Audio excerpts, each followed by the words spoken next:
ओम शांति। ओम शांति।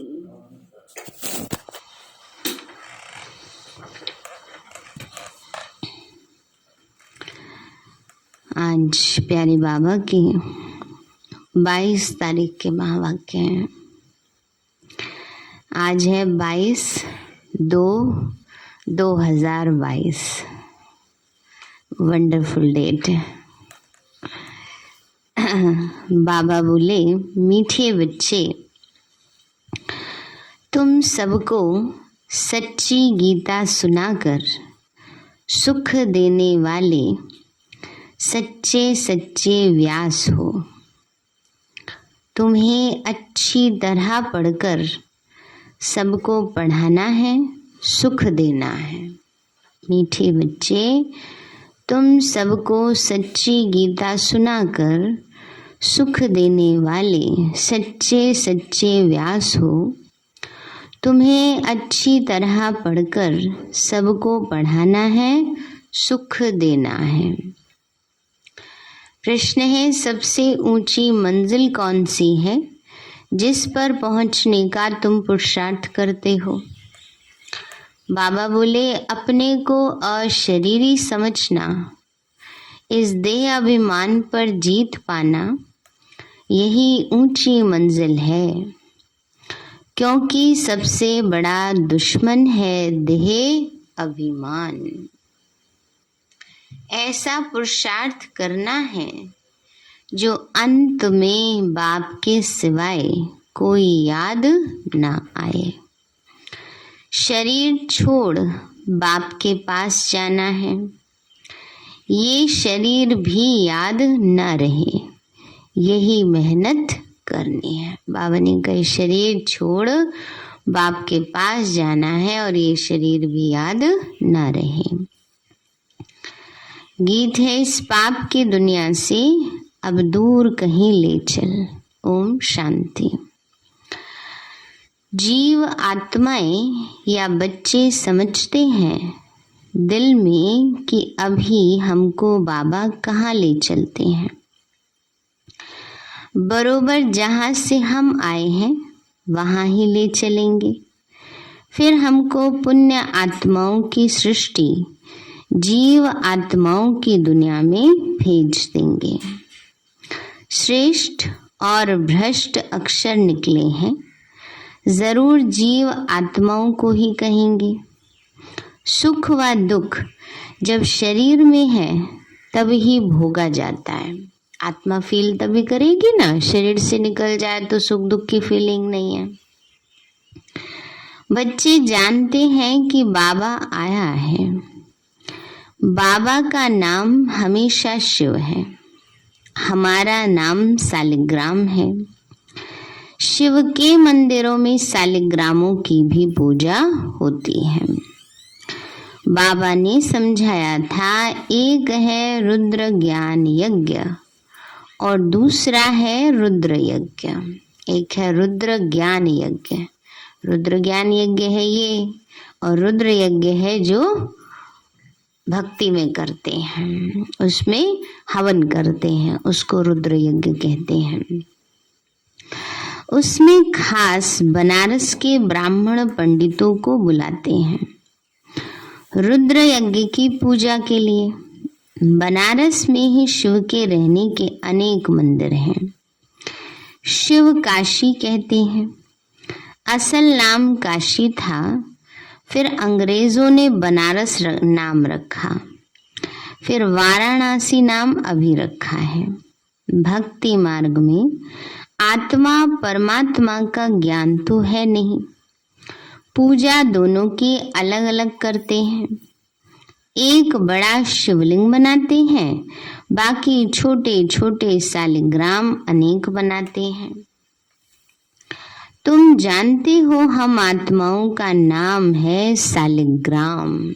बाबा ने कहा, शिव के साथ छोटे छोटे सालिग्राम बनाते हैं, वो कौन है? वो हम बच्चे हैं। तो हमारा एक नाम सालिग्राम भी हो गया, क्योंकि शिव बाबा के इस समय हम बच्चे बाबा के कार्य में मददगार बनते हैं, इसलिए भक्ति में हमारी सालिग्राम के रूप में पूजा होती है। इसलिए बाबा कहते हैं, बाकी ऐसे नहीं कि कोई अपने आप कोई शालिग्राम अपने ऊपर नाम रखा ले, है ना। बाबा ने कहीं नाम रखाने की बात नहीं है, एक एग्जाम्पल है, सिंबॉलिक है, प्रतीक है।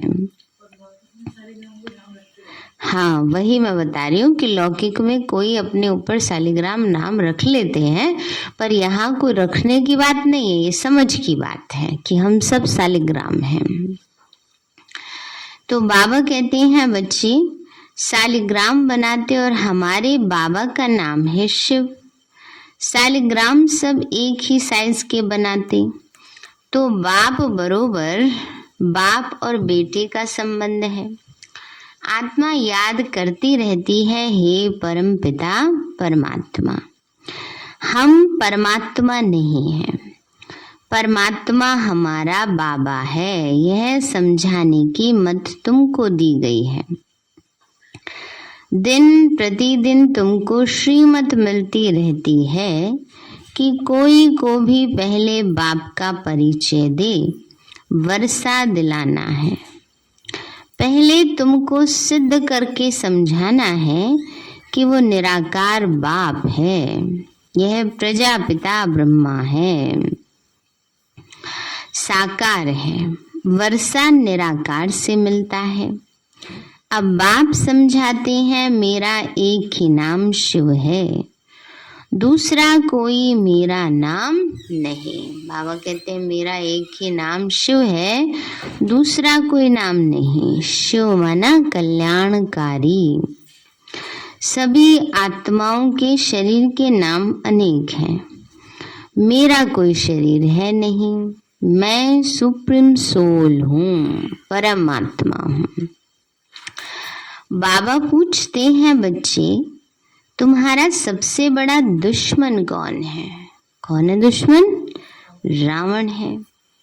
जो सयाने होंगे वो कहेंगे देह अभिमान सबसे बड़ा दुश्मन है, जिससे ही काम की उत्पत्ति होती है। देहाभिमान को जीतने में बड़ी मुश्किलात होती हैं। देही अभिमानी बनने में ही मेहनत है। जन्म जन्मांतर तुम देह के संबंध में चले हो। बाबा ने कहा, देही अभिमानी बनने में ही मेहनत है, जन्म जन्म देह के संबंध में है। अब जानते हो बरोबर मैं आत्मा अविनाशी हूँ, जिसके आधार से शरीर चलता है। रिलीजियस माइंडेड जो हैं वो समझते हैं कि हम आत्मा हैं, देह नहीं। बाबा ने कहा, जो रिलीजियस माइंडेड हैं, धार्मिक वृत्ति के लोग हैं, वो समझते हैं। अभी तो आती जा रही है ना, ये जागृति आती जा रही है सबके अंदर कि हम आत्मा हैं। आत्मा का नाम एक ही रहता है, देह के नाम बदलते हैं। आत्मा एक शरीर छोड़ दूसरा लेती है। हमको बाप कहते हैं, तुमको चलना है पुण्य आत्माओं की दुनिया में। ये है पाप आत्माओं की दुनिया। भ्रष्टाचारी रावण बनाते हैं। 10 शीश वाला कोई मनुष्य नहीं होता, परंतु इस बात को कोई नहीं जानते। सभी राम लीला आदि में पार्ट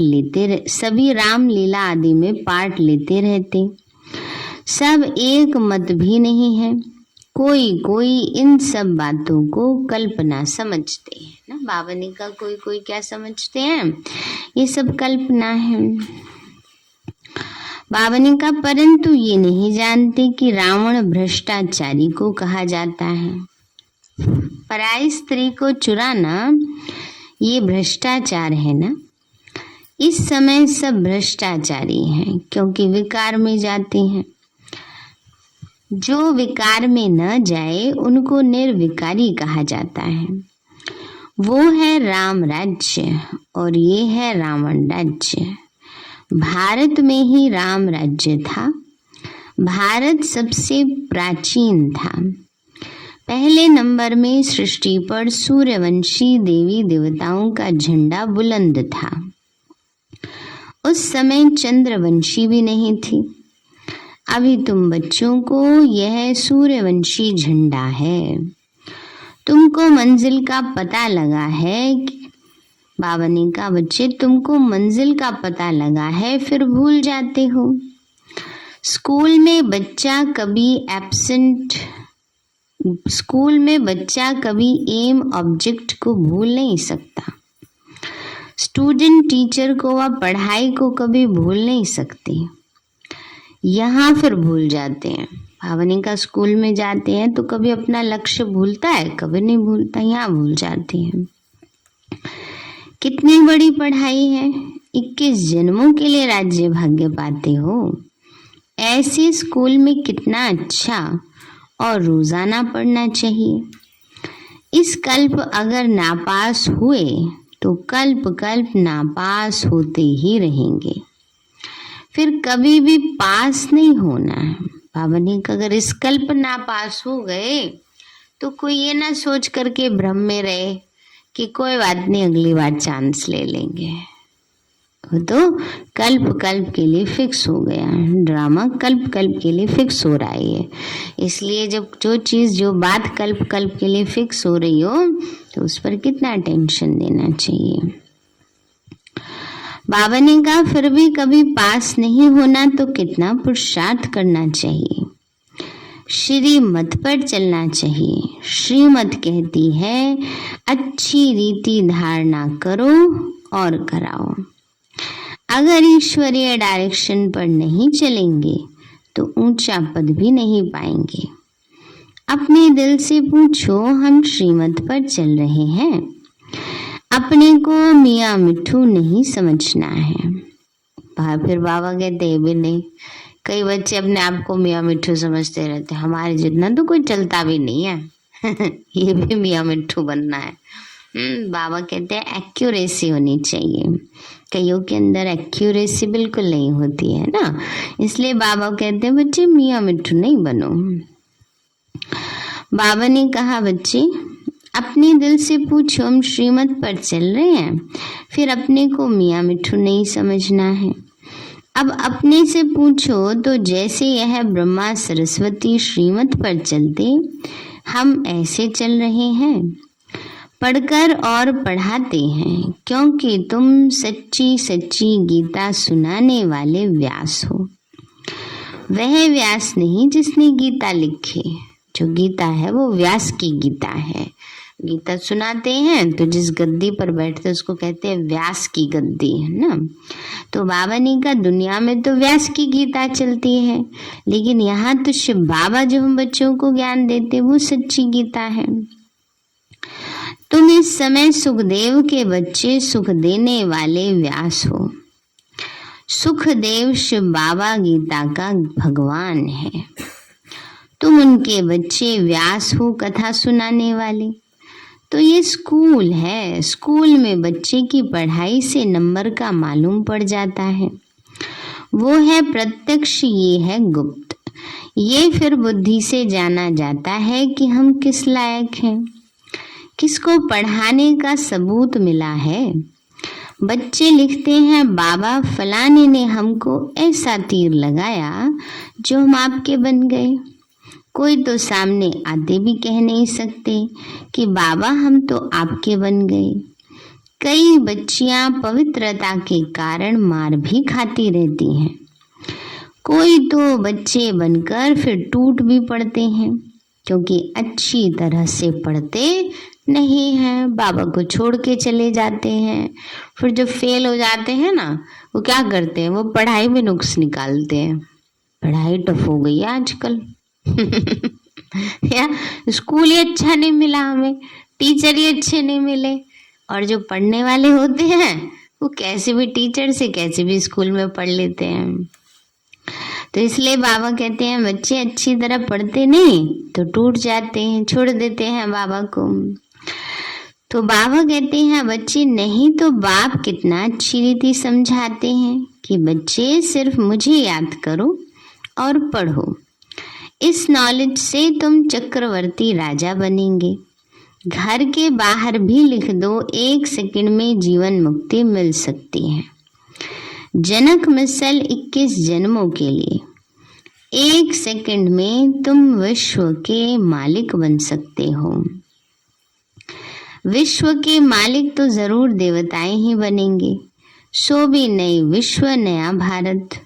जो नया भारत था सो अब पुराना हो गया है। सिवाय भारत के और कोई खंड को नया नहीं कहेंगे। अगर नया कहेंगे तो फिर पुराना भी कहना पड़ेगा। हम फुल नए भारत खंड में जाते हैं।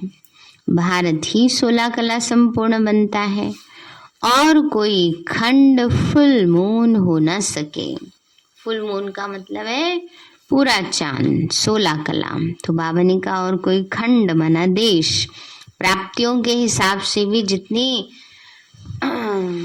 सारी अवेलेबिलिटीज भारत में है ना, उतनी और किसी देश में नहीं है। भारत में कितने तरह का अनाज मिलता है, भारत का पानी अच्छा है, वायु सब सारी चीजें हर तरीके से, हाँ कल्चर भी बेस्ट है ना। तो हर तरीके से जितनी भी चीजें भारत में उपलब्ध हैं इतनी और किसी देश में नहीं है। इसलिए बाबा ने कहा यह फुल मून, पूरा 16 कला संपूर्ण है भारत। और कोई देश और किसी कंट्री में आप बाहर जाओ, खाना ही नहीं मिलेगा वहां तो ढंग का। और यहाँ देखो कितनी वैरायटी है ना, वहां तो खाना एक हफ्ते का एक साथ बना के रख देते हैं।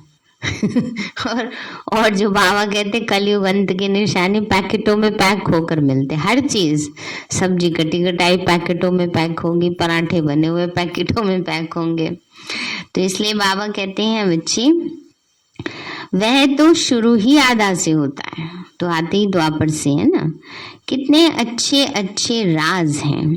हमारा भारत ही सच खंड कहलाया जाता है। सच के पीछे फिर झूठ भी है। भारत पहले फुल मून होता है, पीछे तो अंधियारा हो जाता है। पहला झंडा है हेवन का, गाते भी हैं पैराडाइज था। हम अच्छी तरह से समझा सकते हैं क्योंकि हमको सारा अनुभव है। सतयुग त्रेता में हमने कैसे राज्य किया, फिर द्वापर कलयुग में क्या हुआ, ये सब बुद्धि में आने से कितनी खुशी आनी चाहिए। सतयुग को सोजरा और कलयुग को अंधियारा कहा जाता है। तब कहते हैं ज्ञान अंजन सदगुरु दिया, अज्ञान अंधेर विनाश। बाबा ने कैसे आकर तुम अबलाओं माताओं को जगाया। साहूकार तो कोई मुश्किल ही खड़ा होता है। इस समय सचमुच बाबा गरीब निवाज है। गरीब ही स्वर्ग के मालिक बनते हैं, साहूकार नहीं। इसका भी गुप्त कारण है। यहाँ तो बलिहार जाना पड़ता है ना। बाबा पर पूरा बुद्धि से समर्पण भाव होना चाहिए। गरीबों को बलिहार जाने में देरी नहीं लगती, इसलिए सुदामा का मिसाल गाया हुआ है।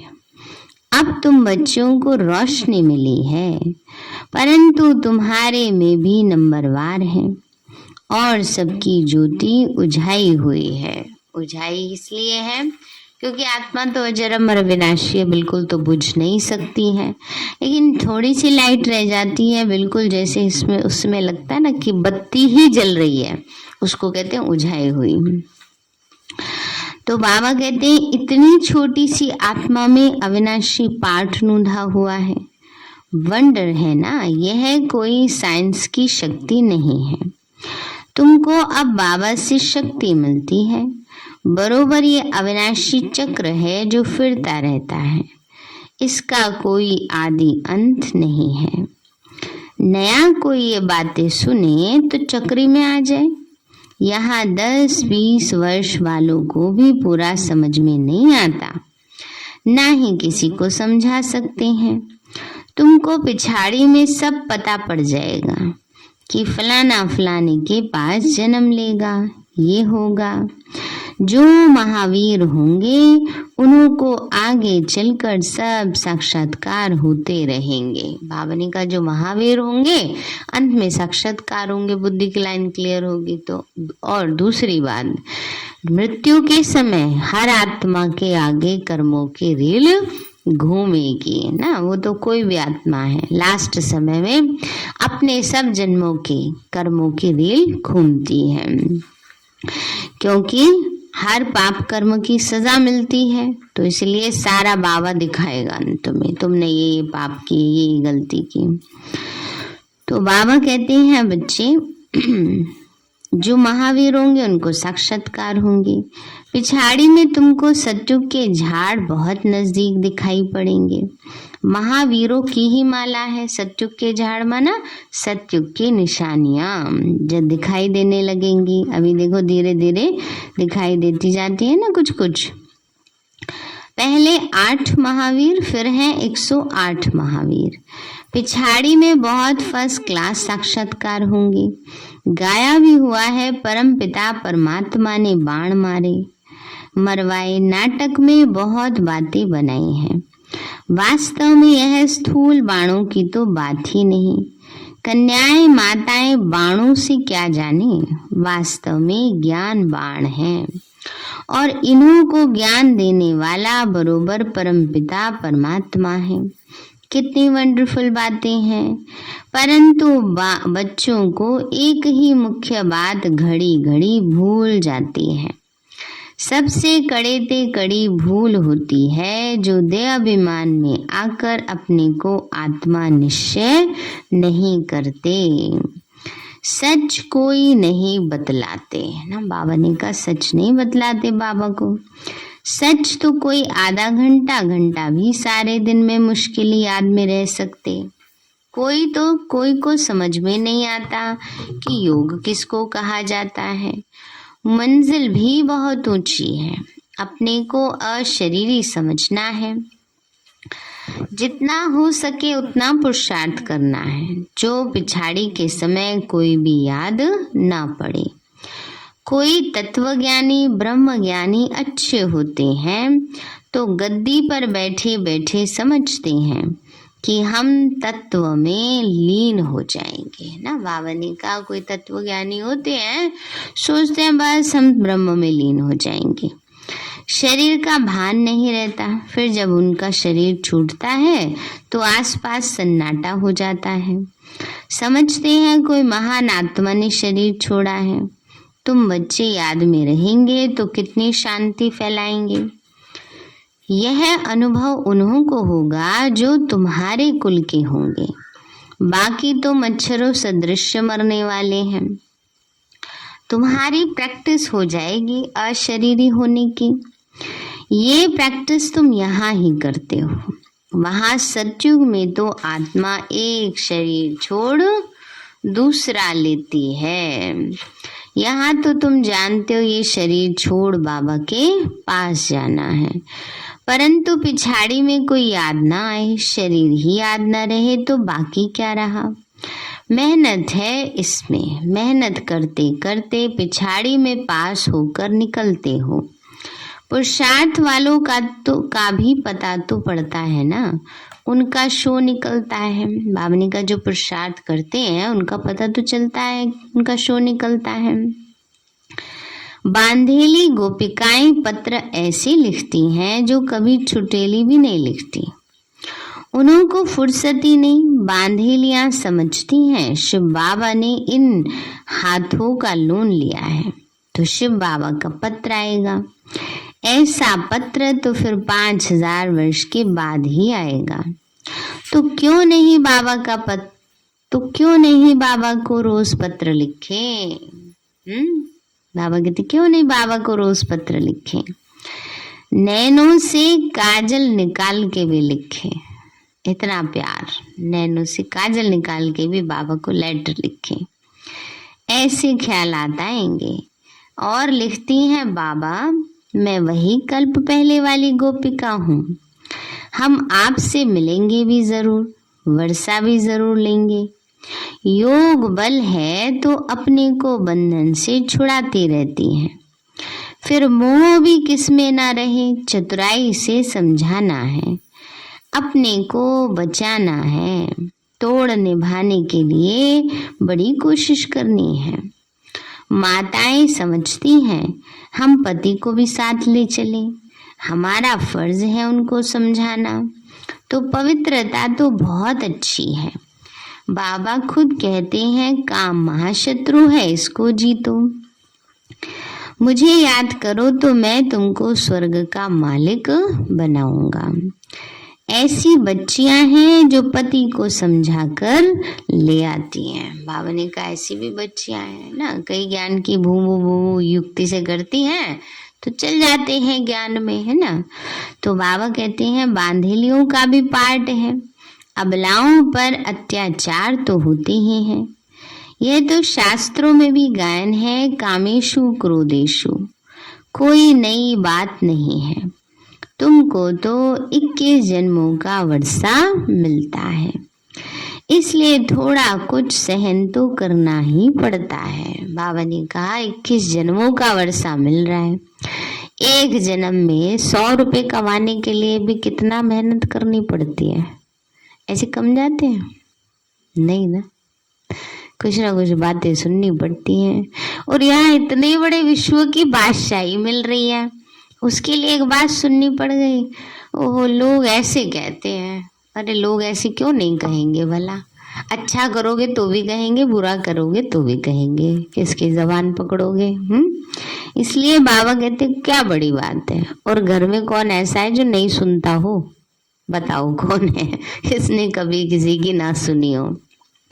बाबा के लिए जरा सी बात सुननी पड़ जाएगी, बाबा की वजह से सुनना पड़ा। अरे तो कौन सा पहाड़ टूट गया? तुम कौन से इतना परफेक्ट हो जो तुम्हें कभी कुछ सुनना ही नहीं पड़ा हो? तो बाबा कहते हैं बच्चे इसलिए थोड़ा बहुत तो सहन करना ही पड़ता है। दुनिया में जिनके लिए सुनते आए उन्होंने तो कुछ नहीं दिया, पर बाबा के लिए सुना, उसका बाबा एक का पदम गुणा महिमा में परिवर्तन करके रिटर्न करता है। हिसाब ही है बाबा पूरा। अच्छा मीठे मीठे सिक्के लदे बच्चों प्रति माता पिता बाप दादा का याद प्यार। गुड मॉर्निंग रूहानी बाप के रूहानी बच्चों को नमस्ते। रूहानी हम बच्चों की रूहानी माता पिता बाप दादा को नमस्ते नमस्ते नमस्ते बाबा नमस्ते। धारणा के लिए मुख्य सार है योग बल से अपने सब बंधनों को काट बंधन मुक्त होना है। किसी में भी मोह नहीं रखना है। मोह नहीं रखना, लेकिन स्नेह सबसे हो। मोह माना अटैचमेंट, टू मच अटैचमेंट। ऐसे नहीं हमें तो किसी से मोह रहा ही नहीं, ऊपर ऊपर से कह दिया, अंदर से फंसे पड़े हैं। अपने आप से अपनी इच्छाओं से मोह इतना रहता है इंसान को ना। तो इसलिए स्नेह सबसे हो, प्यार से सबसे व्यवहार करना है, फंसना किसी में नहीं है। दूसरा है जो भी ईश्वरीय डायरेक्शन मिलते हैं उन पर पूरा पूरा चलना है। अच्छी तरह से पढ़ना और पढ़ाना है। मियाँ मिट्ठू नहीं बनना है। वरदान दिया बाबा ने, बाप के प्यार की पालना द्वारा सहज योगी जीवन बनाने वाले स्मृति सो समर्थी स्वरूप भव। बाप के प्यार की पालना द्वारा सहज योगी जीवन बनाने वाले स्मृति सो समर्थी स्वरूप भव। बाबा बोले सारे विश्व की आत्माएं परमात्मा को बाप कहती, लेकिन पालना और पढ़ाई के पात्र नहीं बनती। सारे कल्प में आप थोड़ी सी आत्माएं अभी ही इस भाग्य के पात्र बनती हो। बाबा ने कहा सारी दुनिया कहती है भगवान तुम माता पिता हम बालक तेरे, लेकिन पालना किसको मिल रही है? हम बच्चों को डायरेक्ट। और पढ़ाई भी बाबा हमें पढ़ा रहे हैं, तो हमारा कितना भाग्य है। तो इस पालना का प्रैक्टिकल स्वरूप है सहज योगी जीवन। बाप बच्चों की कोई भी मुश्किल बात देख नहीं सकते। बच्चे खुद ही सोच सोच कर मुश्किल बना देते हैं। बाबा कहते हैं बाबा बच्चों की कोई मुश्किल बात देख नहीं सकते, उसको इजी कर देते हैं, लेकिन बच्चे भी ज्यादा स्मार्ट है सहज बात को भी सोचते रहेंगे और मुश्किल कर देंगे। लेकिन स्मृति स्वरूप के संस्कारों को इमर्ज करो तो समर्थी आ जाएगी कि मैं शक्तिशाली आत्मा हूँ। ये स्मृति कर लाओ तो समर्थी आ जाएगी। स्लोगन है, सदा निश्चिंत स्थिति का अनुभव करना है तो आत्मचिंतन और परमात्म चिंतन करो। सदा निश्चिंत स्थिति का अनुभव करना है तो आत्मचिंतन और परमात्म चिंतन करो। सारे हैं, मीठे बच्चे तुम सबको सच्ची गीता सुनाकर सुख देने वाले सच्चे सच्चे व्यास हो। तुम्हें अच्छी तरह पढ़कर सबको पढ़ाना है, सुख देना है। प्रश्न है, सबसे ऊंची मंजिल कौन सी है जिस पर पहुंचने का तुम पुरुषार्थ करते हो? बाबा बोले, अपने को अशरीरी समझना, इस देहाभिमान पर जीत पाना, यही ऊंची मंजिल है, क्योंकि सबसे बड़ा दुश्मन है देहाभिमान। ऐसा पुरुषार्थ करना है जो अंत में बाप के सिवाय कोई याद ना आए। शरीर छोड़ बाप के पास जाना है, ये शरीर भी याद ना रहे, यही मेहनत करनी है। गीत है, इस पाप की दुनिया से अब दूर कहीं ले चल। अच्छा, ओम शांति। मीठे बाबा, आपने हमें सब कुछ दिया, आपका पदम गुणाबार शुक्रिया। प्यारे बाबा, आप हमें ज्ञान गुण शक्तियों